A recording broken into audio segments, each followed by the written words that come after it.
Hello, j'espère que ça va. Moi, ça va. Et aujourd'hui, on va parler des relations amicales à l'adolescence. Alors, ce que je vais dire, ça va pouvoir s'appliquer aux relations en général, que ce soit les relations amoureuses, les relations avec la famille, les relations amicales, etc. Mais c'est vrai que je vais faire un focus sur les relations amicales à l'adolescence. Et pourquoi j'ai mis à l'adolescence? Parce que il y a des choses un peu spécifiques, à la jeunesse, je trouve, dans les amitiés, qui peuvent se retrouver, parfois à l'âge adulte, mais c'est vrai qu'on les retrouve plus, je trouve, à l'adolescence. Déjà, la première chose dont je voulais parler, c'est, lorsqu'on rencontre des nouvelles personnes et qu'on va, du coup, se faire des nouveaux amis. La première chose dont je voulais parler, c'est quand on rencontre des nouvelles personnes et qu'on va se faire des nouveaux amis, du coup. Souvent, et parfois, je dis bien parfois, c'est pas toujours le cas, mais ça peut être, signe d'un peu une relation, un peu toxique, et donc c'est quand, en fait, vous allez matcher direct avec la personne, vous allez vous entendre super bien, vous allez vous mettre à passer tout votre temps ensemble et vraiment vous avez l'impression que cette personne, elle est faite pour vous depuis toute votre vie et cetera. Ça peut être un bon signe, mais malheureusement, quand c'est autant «passionnel» entre guillemets, souvent il y a une grosse embrouille, juste après. Enfin une grosse embrouille, on s'entend, mais souvent c'est très idyllique, très paradisiaque. Je sais pas si c'est un adjectif qu'on peut employer pour les relations, mais je pense que vous voyez ce que je veux dire. Et après ça, il y a une embrouille et là, boum, d'un coup, vous vous séparez un peu alors qu'avant vous étiez super proches. Et ça, comme je vous l'ai dit, ça peut être typique des relations un peu toxiques, mais sinon, sans parler de relations toxiques, et cetera, juste, si vous remarquez ça, peut-être vous emballez pas trop dans le truc. Parce que ça peut, peut-être éviter, voilà, une embrouille après, parce que s'emballer, en fait, se dire, «Oh là là, waouh, c'est trop bien, cette personne est trop sympa» et en fait, s'exciter comme ça, à se dire, «C'est, absolument incroyable». En fait, vous allez beaucoup trop, idéaliser la personne et là, je parle d'amis, mais ce que je dis actuellement, ça peut vraiment s'appliquer aux relations amoureuses. Vous allez totalement idéaliser la personne et avoir l'impression que, vous auriez dû la rencontrer 15 ans avant. Alors que alors que vraiment, il y a 2 mois, votre vie, vous ne connaissiez pas cette personne et vous n'aviez aucune idée de sa présence sur terre et pourtant votre vie allait plutôt bien. Donc là, je fais une blague, mais sans déconner, quand vous remarquez que d'un coup ça s'enflamme très, très vite, c'est tout feu tout flamme, ça c'est très passionnel, très idyllique, il y a pas de problème et bah, souvent, méfiez-vous et préparez-vous à ce qu'il y ait un conflit à un moment et que ça fasse un gros boom vers le bas. Vous voyez? Genre, tout est, «Ah trop bien, trop bien, trop bien» et puis boum, ça va plus trop, quoi. La deuxième chose dont je voulais parler et ça, c'est vraiment propre à l'adolescence, c'est que les personnes sont en construction.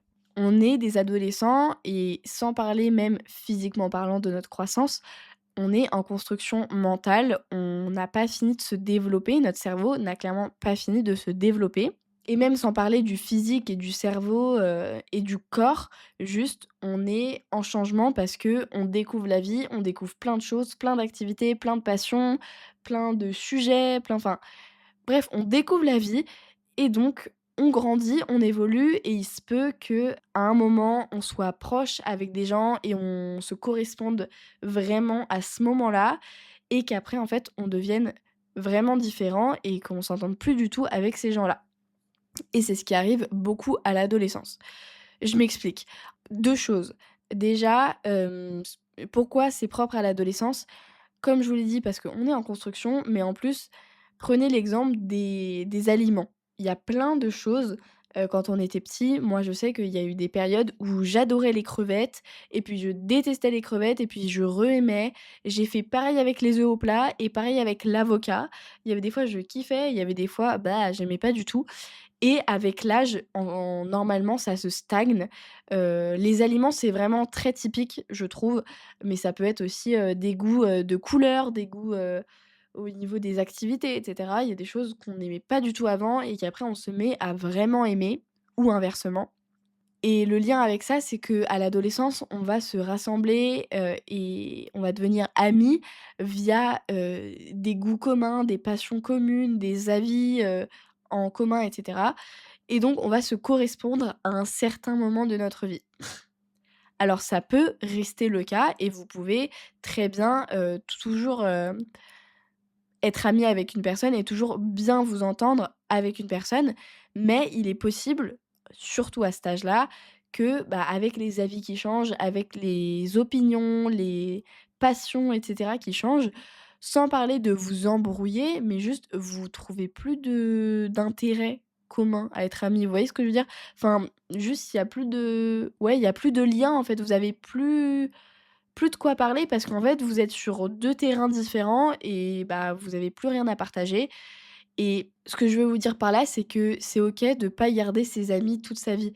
Souvent, quand on s'en fait, surtout, encore une fois, à l'adolescence, on est tout feu tout flamme, et on va se dire: «Oh là là, cette personne, c'est vraiment la personne qui sera là à mon mariage, c'est vraiment la personne, avec qui dans 50 ans on parlera encore». En vrai, c'est beau, tu vois? On a tous dit ça, on a tous déconné sur le fait que, on se reverrait, et on se parlerait encore dans 30 ans. Mais la réalité, surtout dans les petites classes, j'ai envie de dire, c'est que ça va franchement pas tenir et c'est que c'est rare que ça tienne.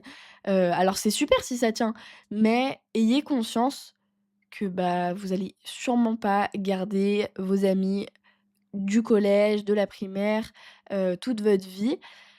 Par contre, ceux du lycée, enfin, j'en sais rien, mais on m'a toujours dit: «Tu verras, au lycée, les amis que tu te fais au lycée, c'est la plupart du temps ceux que tu gardes dans ta vie, le plus longtemps». Donc bah, écoutez, le lycée, je suis en plein dedans, donc je vous dirai. Mais voilà, ce que je veux vous dire, c'est vous emballez pas trop, et moi aussi je l'ai fait et on l'a tous fait, mais peut-être vous faites pas trop d'idées et vous attachez pas trop à ces idées. Enfin parce que, tu vois, moi j'aime bien déconner et dire: «Ouais, dans 30 ans, on se rappellera de ça et tout», et vraiment j'ai aucun souci avec ça. Mais parce que j'ai conscience qu'il y a peu de chances. Tu vois, je le dis, mais il y a peu de chances qu'en vrai dans 30 ans, je parle encore à cette personne qui était juste ma pote parce qu'elle était à côté de moi en maths. Tu vois ce que je veux dire? Donc déconner, tout rigoler, c'est trop bien, c'est la vie, mais vous attachez pas trop au fait que, enfin, à l'idée que ça dure, toute la vie, parce qu'il y a beaucoup de chances que ce ne soit pas le cas, et si c'est le cas, et bien tant mieux pour vous, c'est super. Ce que je veux vous dire par là, c'est que les personnes avec qui vous vous entendiez bien, les personnes qui vous correspondaient, c'est pas grave que, quelques années plus tard, vous vous sépariez complètement et que vous preniez des chemins totalement différents. C'est OK et c'est pas grave. Ça peut faire mal, je comprends, c'est normal que ça fasse mal, mais faut s'y préparer parce que on reste jamais pareil, et même vous, vous avez l'impression de rester «pareil» entre guillemets parce que c'est vous et parce que vous serez toute votre vie dans votre corps, mais les gens autour de vous, ils vont remarquer comme vous, vous remarquez chez eux que vous changez, que vous évoluez, que votre avis, que vos passions et cetera évoluent. Mais ça, tu t'en rends sûrement pas compte parce que, bah, comme on est tout le temps dans notre propre corps toute notre vie, hein, c'est logique, bah, du coup, on a l'impression de rester nous-mêmes. Vous restez vous-même, mais vous évoluez quand même. Et maintenant, on va parler de comment se faire des potes. Parce que c'est bien beau de parler des relations amicales, mais si on n'a pas de potes, c'est un peu triste. Non, mais je déconne, mais je sais que pour certains, ça peut être un stress de se dire: «Ah là là, mais comment je vais me faire des potes?» Surtout à la rentrée et cetera. Comment je vais faire pour sociabiliser avec les gens et cetera?